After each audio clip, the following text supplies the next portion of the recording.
For more than 3 decades, Ghana has promised to make decentralization work. Yet, despite repeated reforms, power, resources, and decision-making have remained heavily concentrated here in Accra. Now, the Mahama-led administration says that is about to change because Cabinet has approved a new National Decentralization Policy and strategic framework for 2026 to 2030. It's a plan government says will restructure local governance and, of course, eventually pave the way for the election of metropolitan, municipal, and district chief executives across the country. Well, according to government, the new framework is expected to deepen accountability, strengthen local assemblies, and accelerate development at the grassroots. But the critical question is this: what makes the 2026 to 2030 policy different from the 3 decentralization policies Ghana has implemented between 2010 and 2024? Can this latest framework finally transfer real authority to local communities, improve service delivery, and reduce political control from the center? Or will it become yet another ambitious document with limited implementation? Well, Joy News research team has broken the policy framework down for easy understanding. I will put that on the screen shortly for you, and then we'll go through one after the other. So the National Decentralization Policy and Strategic framework has been defined by the Inter-Ministerial Coordinating Committee as a framework for transferring governance, planning, administration, and some financial authority from the central government to local government. And that's what they have said about it in terms of definition. Now, let's look at it from when first we had some framework. From 2010 to 2014, we had our first framework on decentralization, and the objective at the time was to accelerate decentralization and local governance for national development. Then right after that, 2015 to 2019, there was another framework which was aimed at strengthening local service delivery at the MMDAs through enhanced administrative capacity. And the last one we had was from 2020 to 2024, which was also intended as to become the foundation for increased delegation of power and responsibilities to the MMDAs. And so these particular chart you see on the screen gives you how we've been able to come about with the decentralization policy over the years. We'll continue to look at how this has really panned out over the years. And as you see, the 2026 one to 2030 is aimed at, building a local governance system which is anchored on accountable leadership, effective coordination, and improved service delivery for sustainable development by year 2030. That is the objective for the new one we're about to discuss. And that framework actually has some 5 priorities which you see on the screen. The first one is ensuring responsible governance at a sub-national level.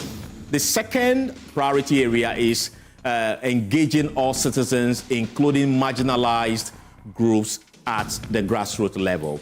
And the third one is leveraging digital tools for local governance. The fourth, as you see, is aligning policy with environmental and economic resilience.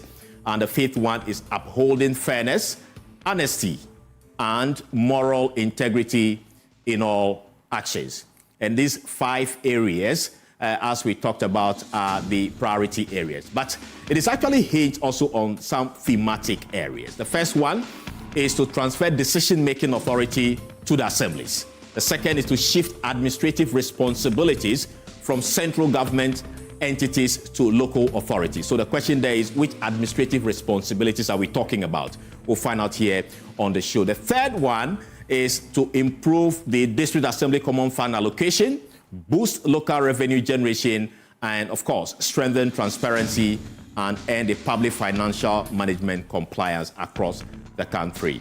And the fourth thematic area for this particular policy is to align development planning with local needs to also strengthen local ownership, improve implementation outcomes.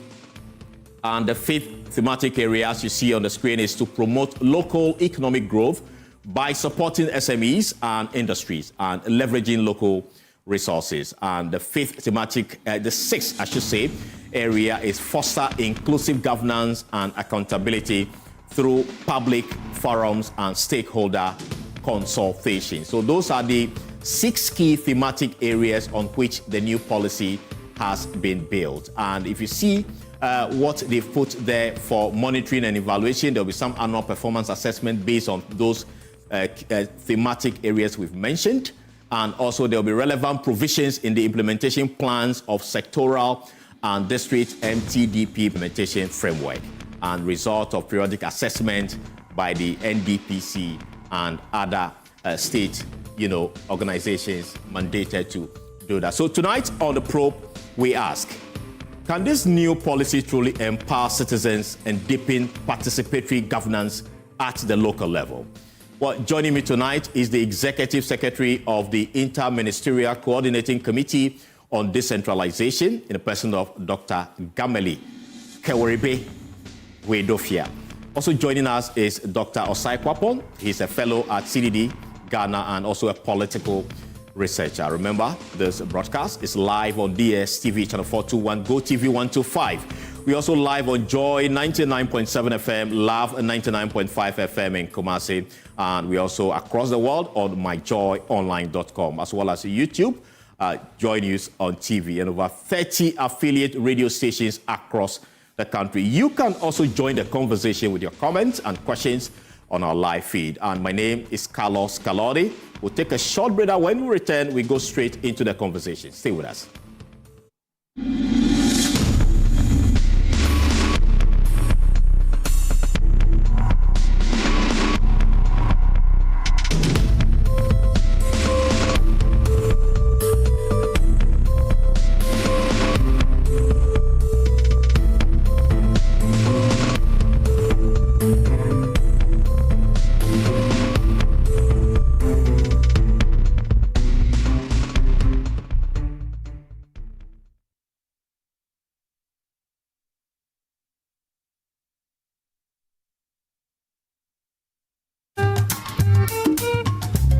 We were living in one of the pavilion behind.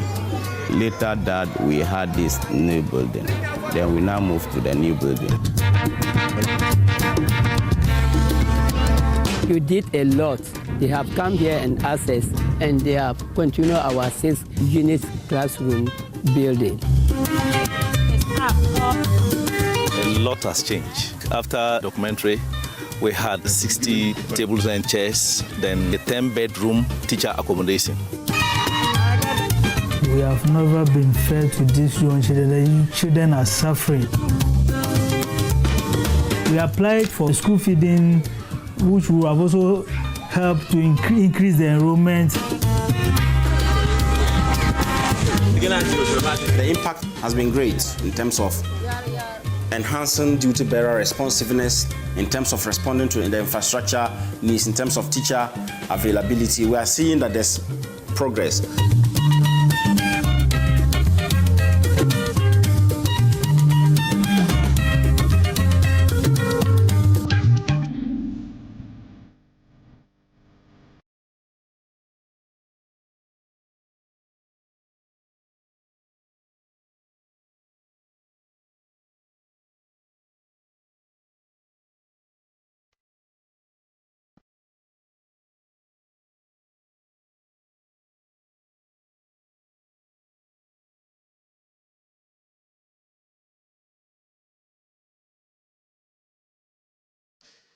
Welcome back. The probe is live across,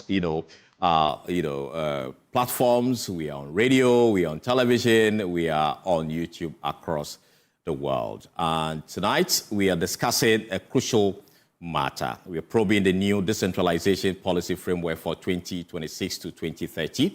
In the studio with me are Dr. Gameli Wedofia. And we also have Dr. Osai Kwapon from CDD. Gentlemen, welcome to the show. Well, let me start with you. Over the years, Ghana has actually, implemented a lot of policies when it comes to decentralization. We've had 3 already. This is the 4th rendition. This is the 4th one. Yeah. Why are we coming up with a 4th one? And what did we achieve with the first 3? I would say that, to borrow from Professor Kwame Nahoy, he talks about incremental gradualism. That's to say that with every policy cycle, we make improvements and then to where we are today. Now, if you look at where we started from 1988 with PNDC Law 2207, that's when this current rendition of Ghana's decentralization system started, even though it was during the military era and transitioned into a democratic era with Act 462 being the Local Governance Act. Now, from that period up till now, yes, we have been reforming, but we've been reforming in different ways. As you explained earlier, the first 3 sort of focused on trying to, if you like, give away more power. Did we actually give away power with those 3 policies? So we did achieve some of it. That's how come that we are still reforming. And that's why we have a new policy.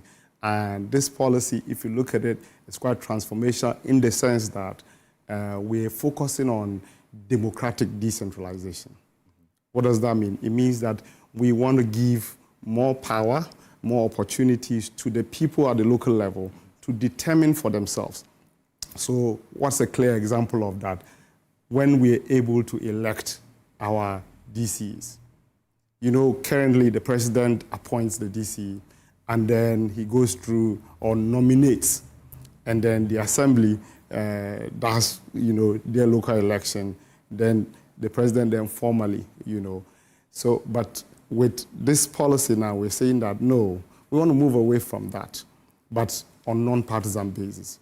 We want that you and I, wherever we live, Lankwantana, Medina, or in Bunkrugu, we want that you yourself, even we can put ourselves forward to say that we want to stand to be district chief executive, want to be mayor of Accra, for instance, and so vote for me. So we're able to outline our policies to our local people, and if they buy into that, then definitely we go for it. So you are telling us under this new policy, MMDCs are going to be elected? Yes. No more going to be appointed? You remember last year at the ILGS when we had the orientation for the MMDCs, His Excellency the President was there, and he told them that they would be the last cohort of, district chief executives who will be appointed, under the current arrangements. And so this policy, has one of that as its key policy areas under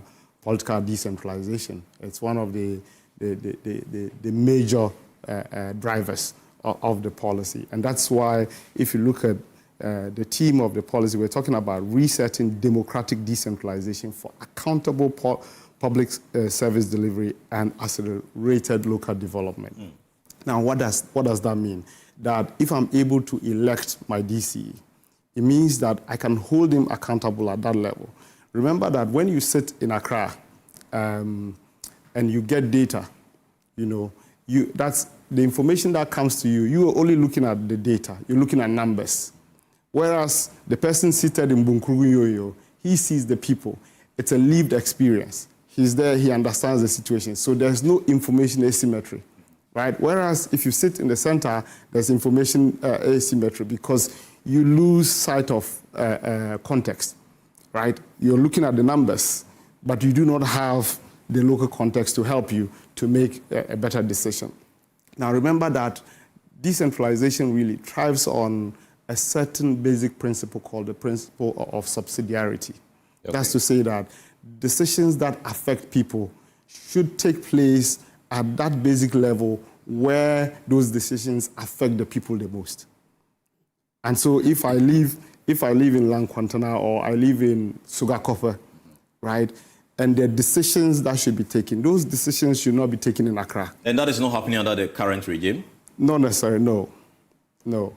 I mean, to some extent, some of it is happening, But that's why we are talking about, in terms of emphasis, you're asking about what is different. And so once you are electing, then it's the whole shebang, right? Because if the president, for instance, he comes to us with a manifesto, presents that to the people of Ghana, then we elect him. So we judge him based on that. So at the local level, we want the same thing happening. That if you go, you present your manifesto to the people, they will judge you on it. Either in a 4-year or 5-year tenure, they will judge you on it to determine whether you should continue or they want a different... Where will funding come from to those who get elected eventually? Because at the end of the day, if central government has control over funding, then the person we're going to elect will actually not going to be able to perform. And we come back to the same point. Not necessarily. So this policy, you read out the 6 thematic areas. Fiscal decentralization and local finance is one of the thematic areas of the policy. And in there, we have expressed how that we want to be able to strengthen. There's a principle called funds must follow functions.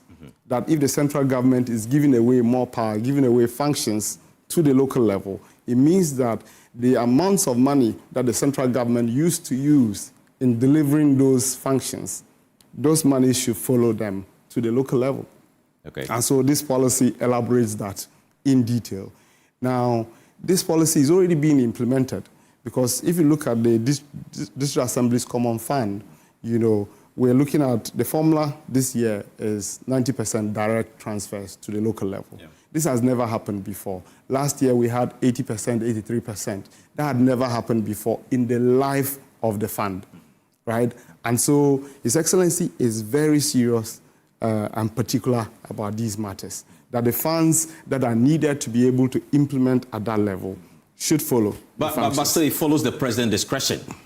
I mean, he's not mandated to send 90% of funds under the current regime. So under this new policy, yes, would the president be, binded by the law to actually send 90% or 100% to the local level? Okay, so there are, we call them consequential amendments that would come.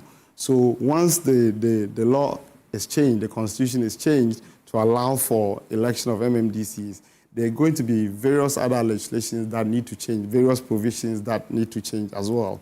Now, currently, the constitutional imperative says 5% of all of our tax revenues, right, should go to the local level.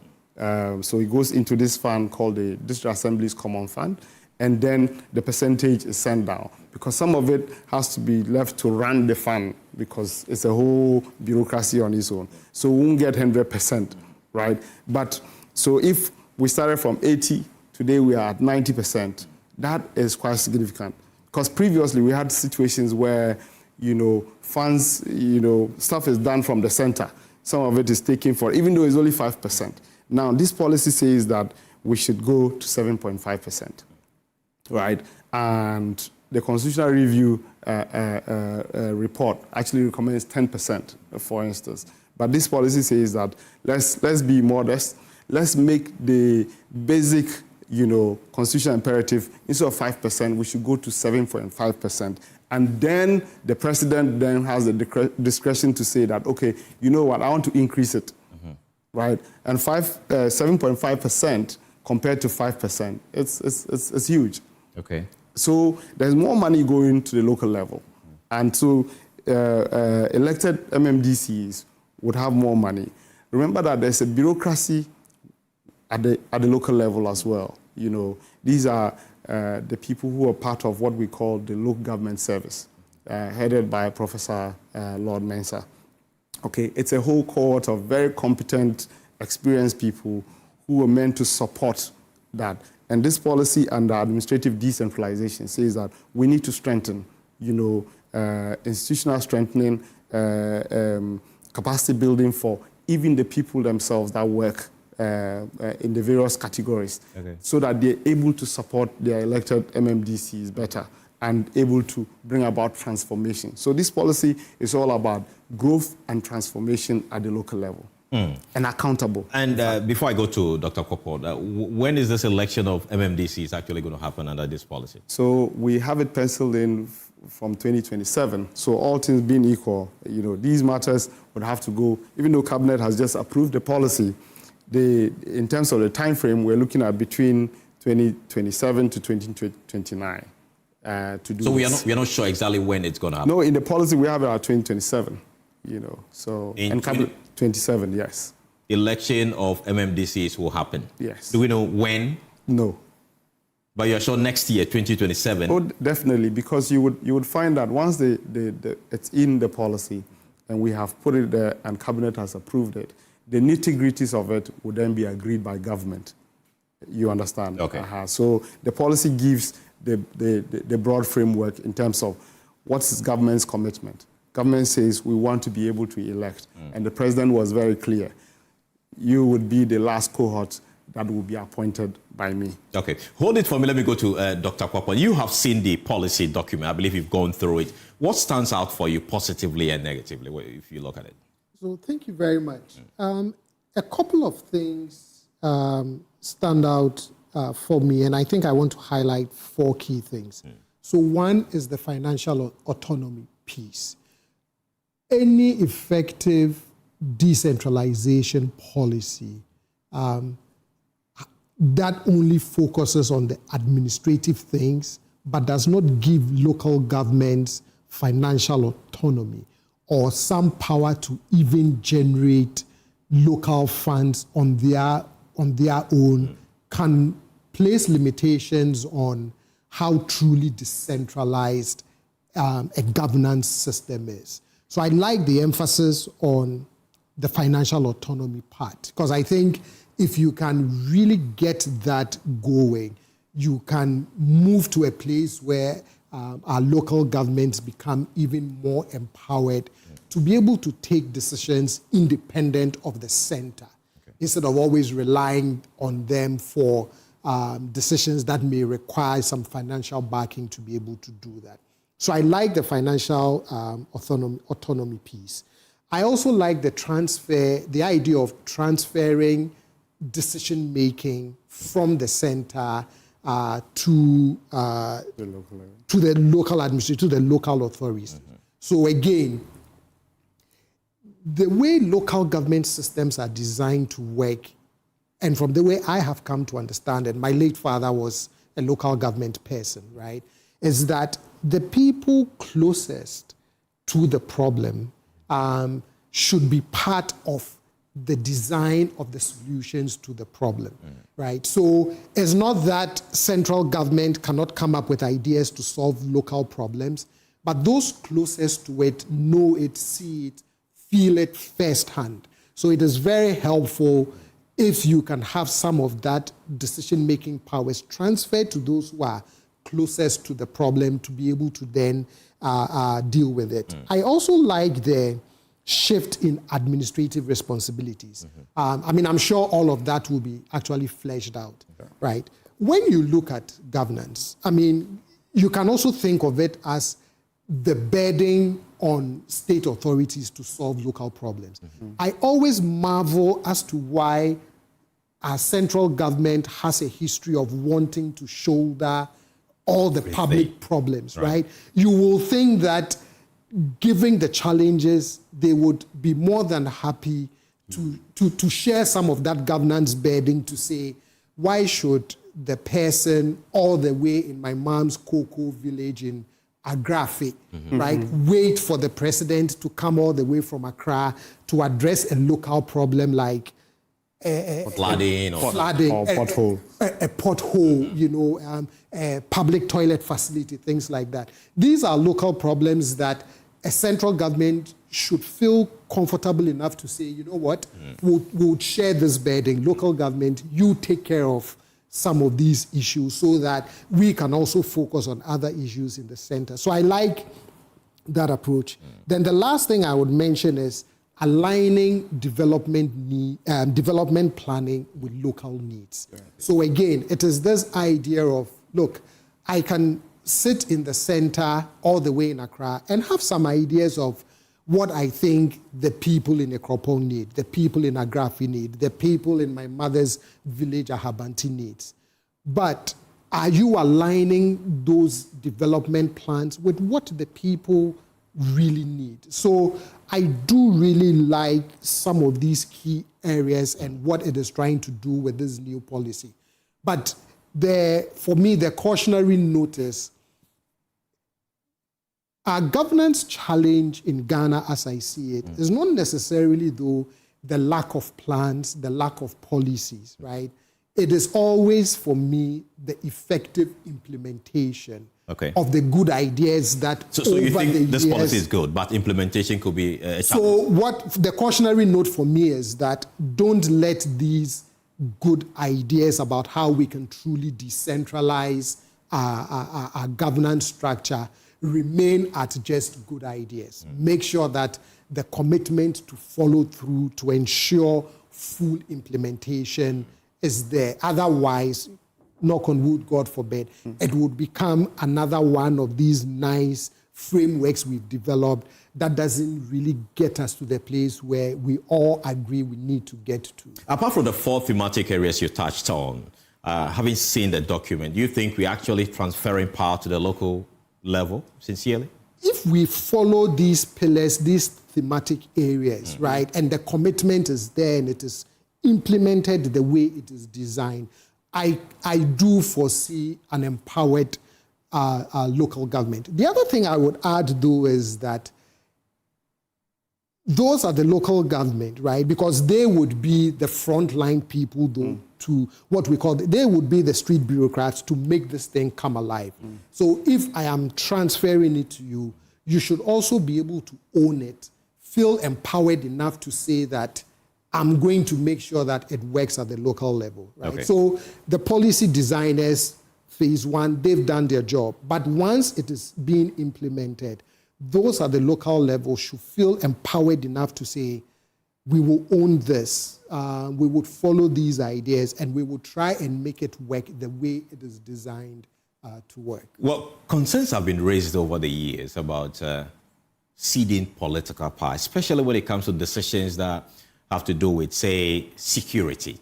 The MMDC, even though you're saying should not be elected based on political color, could become, you know, a DC or MC in that district. He has to make certain political and security decisions. The fear for many is that that could be counterproductive. So which decisions are we looking at the local level? Let me come to you. At the moment, DCs make security decisions.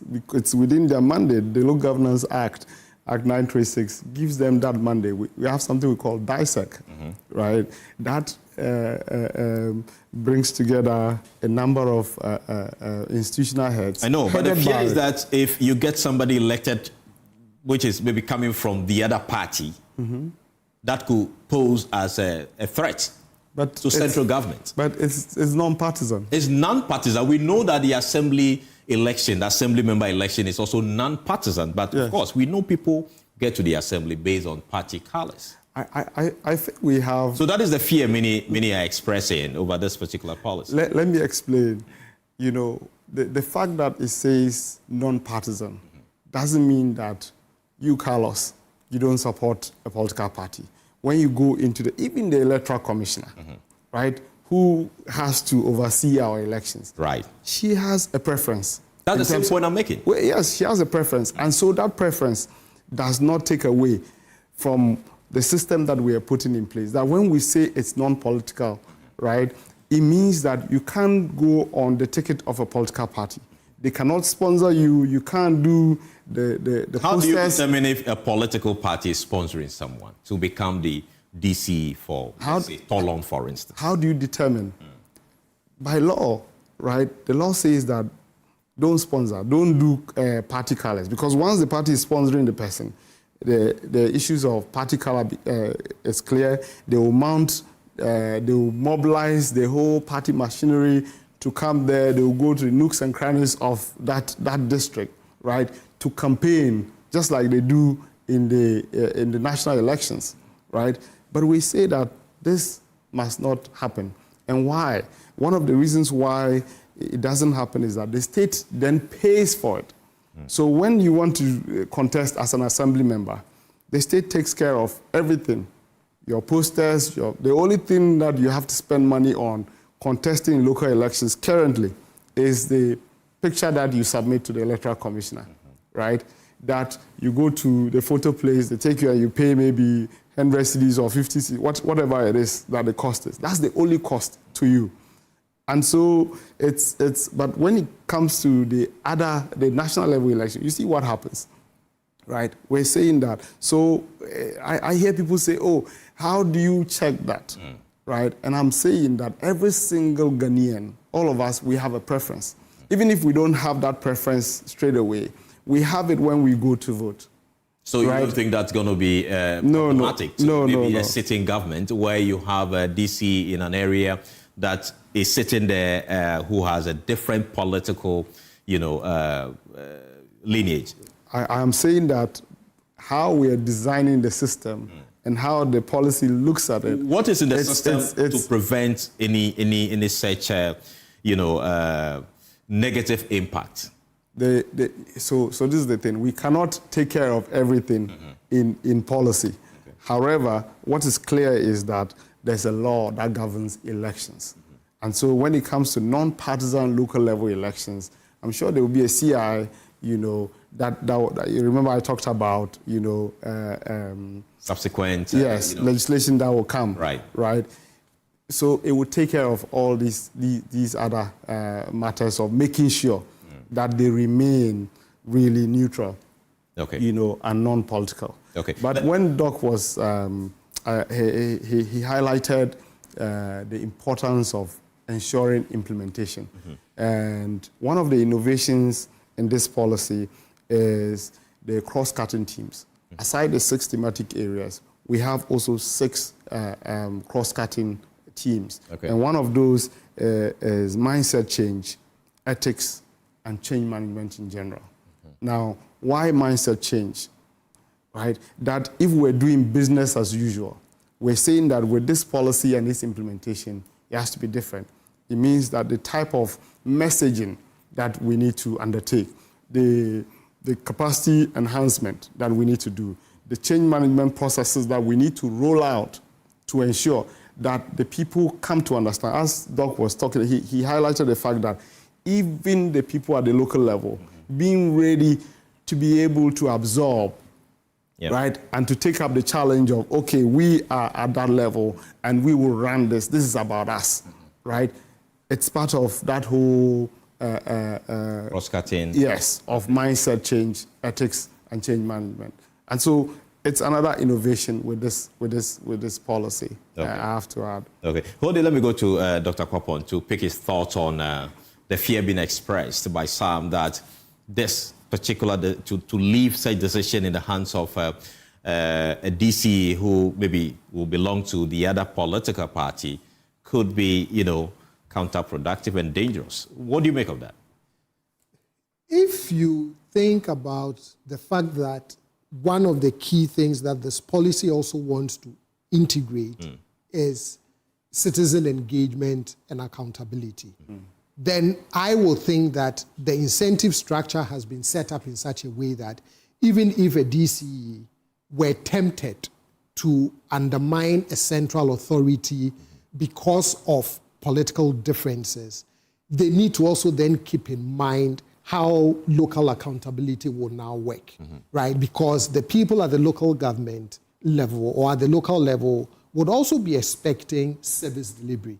Where are the social goods? Where are the economic goods? So if you spend your time trying to undermine and not deliver at the local government level because of political differences with the central authority, you have to keep in mind that there are people at the local level who will be holding you accountable. At the same time, if you are also in central authority and you're thinking because District A elected someone with whom I have political differences and therefore I would undermine that local person, you also have to keep in mind that a national election would come where citizens would have a tool of accountability to express their dissatisfaction with that line of action, right? So I won't be dismissive of the concern that political differences can permeate into how central authority works with local government because of political differences.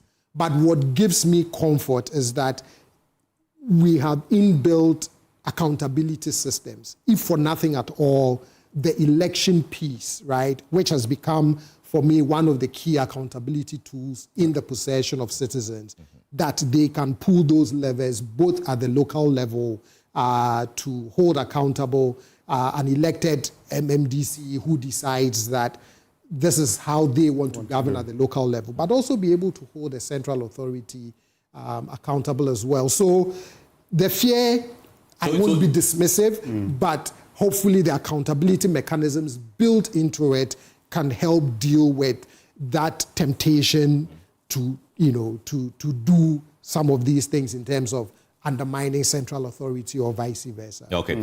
You touch on implementation heavily. That's sometimes we have beautiful policies, but implementation becomes a challenge. What is the role of the IMCC-OD when it comes to implementation of this particular policy? So, thank you. The IMCC is the key national institutional mechanism for intersectoral policy on decentralization and for the decentralized local governance system. So we operate at both the national and the local level in terms of ensuring that the reforms that are needed, which is what we have started with, this policy. So the IMCC essentially has a secretariat. So it's made up of the political class, chaired by the president or the vice president, with 10 other heads of institutions and ministers. So we have the Minister for Attorney General, we have Agric, we have Education, we have Health, then we have the chairman of the NDPC, we have the head of local government service, and the head of the civil service. They make up the IMCC, that's the political decision-making body. And then there's a technical committee that's made up of technical people, that is the chief directors of the institutions that I just highlighted, right? They make up, there's an addition of 3 independent experts. So Professor Kwamina Ahoy is chairman of the IMCC Technical Committee, for instance. Dr. Esther Ofe-Aboagye, who delivered the session with the media last week, is a member, and then Dr. Ofusu Ampofo in the Office of the Vice President is also a member. Now, the IMCC's job is to coordinate, reform, coordinate, advocate, facilitate, right, monitor implementation. Because per se, we don't do implementation ourselves, but we pull the cords together. We also unlock the chokes. So if you think about a pipeline that is blocked somewhere, our job is to facilitate, to remove that blockage, to ensure that, implementation takes place seamlessly. And so that's what we have been doing over time and will continue to do in the life of this policy. So we are driving it firmly. Where we have challenges, we have access to the president directly so that he's able to keep people in line. That's really the idea. And so we would lead that. Now we're also developing what we call the PAF, a performance assessment framework that would go with the policy. I was coming to that. Yes. How do we measure success? Yeah. Yes. And then also, as we have highlighted earlier, there's also the systems of the NDPC, for annual monitoring. So there's that, but there's also the path that we are developing to go with this policy. And so on an annual basis, we're able to pinpoint the specific policy objectives and priority areas to say, what have you done? Now, to help us do this, we have established what we call the focal person, decentralization focal persons platform. Now, that is director level people within the various institutions, right, who have responsibilities for decentralized local governance or who have expression in the policy. So we bring them together and they give us the updates. And then they serve as champions within their various institutions. Similarly, within the policy, we have captured under administrative decentralization the chief director's performance contracts. So we have the policy objectives that relate to specific ministries in there. Yes, or departments in there, in those performance contracts. So that even for the chief director, in their own accountability series or conversations with their bosses and with the Public Services Commission, decentralization or this policy and its implementation is captured in there. And so those are the ways, some of the ways in which we intend. So I see NDPC, SHRAJ, NCCE, EC, all of these organizations as part of key constitutional bodies. Yes, they are collaborators. So we do have institutions that are lead institutions. If you look at the matrix, so there's a matrix, a strategic framework that comes with the policy. In there, we have the nitty-gritties of specific activities that are meant to be implemented by when and by who, right? Those are all elaborated. So what are the timelines for measurement? So on an annual basis, we would have a session where we review performance, but also mid-year we would do. And then at the end of 2027, in 2027, Ghana would have been implementing this current rendition of our decentralization efforts for 35 years. And so we want to be able to do a midpoint review already as part of that whole conversation. From the first policy all the way to... all the way to this one. And also review implementation up to that point. And so as part of that, we would have a big conversation as to where we have gotten to and where we need to go. Even if there are certain areas after 2 years of implementation that we need to strengthen with this current policy, we would do that. It allows us, so we factored all of these into the structure of the policy and the monitoring of implementation. Okay, before I go to Doug, what do you see as the biggest challenge for this particular policy implementation? I wouldn't mention one, mention two. Okay. One is money, right? Now, the entire policy has been costed. It will cost about $1 billion to implement over the 5-year period. $1 billion cedis? Yes, to implement over the 5-year period. But the good news is that it is not $1 billion that the government of Ghana has to find and give to the IMCC to implement. No. It is that the various institutions, on an annual basis, when they are putting together their action plans, right, and doing their budgets, they will budget for the priorities that we have highlighted in the policy. You understand? Because decentralization or the policy is set up in such a way that it's an all-of-government thing to deliver. And so when you are putting together your strategic priorities and your action plans, you budget for it. You know, but so that you need money to fill in the budget. Of course. So say NCC says we need, say, 200,000 cedis for 2027. Where are they going to get the money from? That's from the central government, definitely. That's why I'm saying that they would necessarily have to put forward their budget to central government, to the Minister for Finance, to fund. And so we say, you prioritize these activities. So these become, you know, that's your mandate, right? So you deliver it. The other way that we're looking, we have what we call a sector-wide approach to decentralization in Ghana, which in 2016 we came into an arrangement with our development partners who operate within the low governance and decentralization arena. That, okay, if you want to implement, don't just go implementing your own programs, but do it according to our country systems. What are our priorities, right? What you deliver here or what you support us should reflect what is in the policy. And so we are hoping that we would get resources under that arrangement also. Any estimation as to annual money that you're going to get from them to cure the 1 billion cedis? No, it has to be dependent on them. So I cannot go giving estimates, but it's one of the ways. Okay. We would also talk to private sector. We would talk to Ghanaians in the diaspora so that we're able to raise resources to be able to implement this. So because funding is one challenge. Yes. The second challenge. The second challenge I see, which we have tried to mitigate with the issue of mindset change, ethics, and change management. Now, we will need to do a lot of talking. We need to do a lot of messaging to target different facets of our stakeholders. Why do you need to do that? Why? Because we don't want to do business as usual. Because business as usual, remember that you talked about 3 policies have gone already, and we have not gotten where we want to get to. But we believe that this would jump us, towards that goal of effective local governance and decentralization in this nation.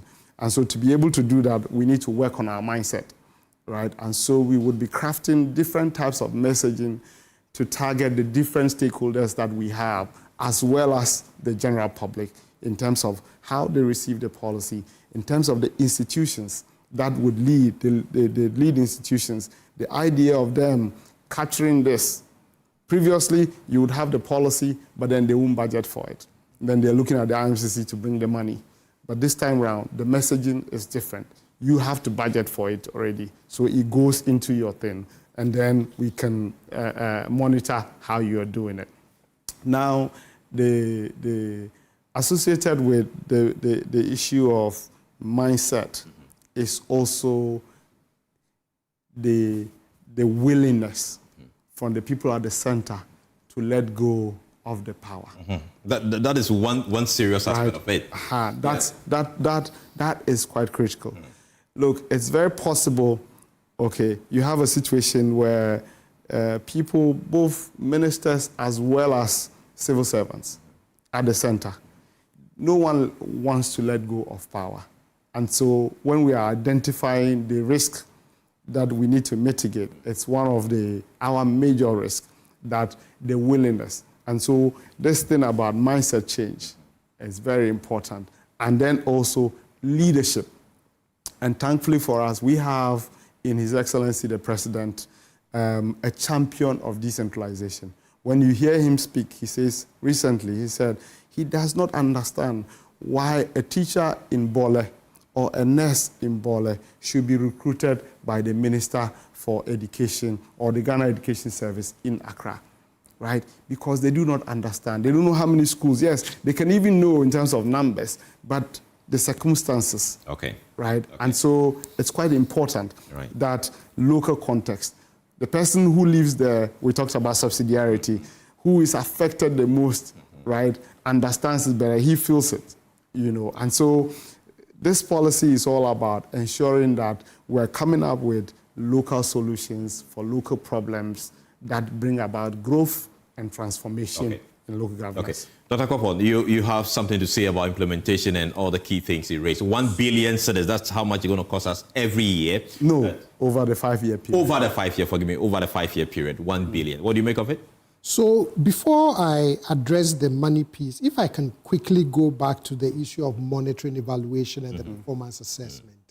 Again, the cautionary note for me would be that it doesn't become a compliance checklist. So in my work in institutional effectiveness and quality assurance, I always tell institutions that make sure the indicators that you're coming up with for performance assessment, they are always very clear, they are very measurable, you can easily collect the data for it, you can make sense of the data, but don't see it as a checkbox, right? You don't want it to become, I'm doing this because someone is going to bother me. Right. That you want to make sure that ultimately it moves beyond a compliance checklist, but the real outcome and focus of that performance assessment is about what we are doing. Is it making a difference? Where are we noticing the difference? Where are we noticing challenges? Can we identify opportunities for growth? Can we identify opportunities for risk mitigation? Things like that. So that for me would be very important in the M&E part. And then on the funding part, Doc mentioned about the mindset change, right? You would now be going into institutions and other stakeholders to say to them, we have these priority activities, do account for them when you are putting together your yearly budget. you would need a lot of conversations and engagements because these institutions may also have their own priorities. Not that they don't find decentralization important, but there are things they may have been planning to do which now requires them to shift some resources so that we are all aligned. And so that engagement part, when it comes to the money piece, will be very important. And I hope that that alignment happens, that the stakeholders buy into it, because you also don't want the money issue to become a sort of a barrier to effective implementation of this policy. Right. Can I just add something? So, thankfully for us, in the formulation of this policy, we have done very extensive, consultations. Stakeholders at the center themselves, the priorities that you see under the various thematic areas were brought about, in conversations with them. Okay. So that should make it much, much easier for buy-in and ownership. Okay. Because if you so want... it doesn't look like you're imposing things. Exactly. Right. Exactly. So this is all organic. Okay. This is all of us together from the center to the local level. Okay. We went to all the various regions of Ghana to be able to have conversations with people at the local level, okay. people within the districts, and then also at the national level. Okay, we'll come back to look at how this is actually going to benefit us beyond implementation. And you're still watching The Probe. With me is Carlos Calony. We have Dr. Osai Kwapon in studio, and also Dr. Gameli Wedofia. Grateful having you in studio. Now, so beyond implementation, within this 5 years period, what do you hope to achieve finally? That at the end of the 5 years, we want to see A, B, C, D. Remember that we talked about the team, right? And it's about resetting democratic decentralization for accountable public service delivery and accelerated local development. What do we want to achieve? Effective local governance. We want growth. Right, we want transformation. Growth in which? Of our local governments. Remember that economic growth, right, within one of the pillars of this policy is local economic development, right? Yeah. It's a huge one where we are highlighting issues of entrepreneurship. We are highlighting what are some of the low-hanging fruits within every district. So what is the projection? You are spending 1 million cedis within the next 5 years. So 1 billion. Cost 1 billion. Yes. Cost benefit analysis. Yes. After 5 years, when we spend the 1 billion cedis, yes. How is that going to impact our economy? Are you able to tell us? Definitely, we have done the analysis, and that's why I talked about growth and transformation. Now, if you consider that if everything goes to plan, as we have anticipated or we are aspiring to, we have 261 local economies, right, which amalgamate to form the national economy that the Minister for Finance talks about. And so within each of those local government areas, if we are able to identify the growth poles, right, and within the local economic development ambit, we say that each district, for instance, identify what it is that is readily available in your locality. And then let's have a conversation about trying to bring, so we work with institutions such as the GIPC, we work with we have something in there about building partnerships with local governments in Ghana and local governments out of the country by way of sister city and twinning, right? We want to be able to bring in investment into these local areas, right? And then we have the 24-hour plus program. Now, we want to be able, it is because previously the issue about local economic development has not been powered the way it was supposed to. That's why this policy is different. We're doing it under the ambit so that as we have the 24-hour economy process happening, we're able to entrench, those policy aspirations and the benefits that come out of it. Okay. So straight away, if you enter some of the districts in BA, for instance, they should be able to, we can do different things with cashew, for instance, right? And so those districts will identify those things, and they would get the needed support with the resources that are coming from the center as well as what is coming locally. We also have a different process that we call the DPA, the District Performance Assessment tool. And under that process also, additional resources come to local governments. And so we believe that over the next 5 years, we would be able to stimulate our local economy for transformation. And so we would have... In 30 seconds, so how do you see this particular policy? Good policy? Transformative. And it will do great things for this nation. On paper? On paper, and with effective implementation, which we are going to ensure, we would see growth and transformation and accountable governance at the local level. Remember, that's very important, accountable governance. Okay. Dr. Kwapon? Good policy. For me, if all of these things are done, the other thing I'm looking at is citizens' trust in local government, but also citizen engagement with local government. If you look at Afrobarometer, trust in our governance institutions, very low. Citizen engagement in terms of how often they contact an MP, assemblyman or woman, all of those things are low. So I'm just hoping that if the implementation works as designed, hopefully we would get to a place where that trust level that citizens have, at least in their local government, because it is the government closest to them, would improve. And so would also be their engagement as well. Thank you so much, Dr. Kwapon. He is with CDD, and of course, Dr. Gamale Kuwerebe. Thank you so much for joining the conversation here on The Probe. And of course, we've been discussing the new policy with regards to decentralization, which is expected to take effect soon. And according to DOC, by next year, you should see your DCE being elected in 2027. This has been The Probe, and thank you so much for watching. You can log on to myjoyonline.com for more story. Bye-bye.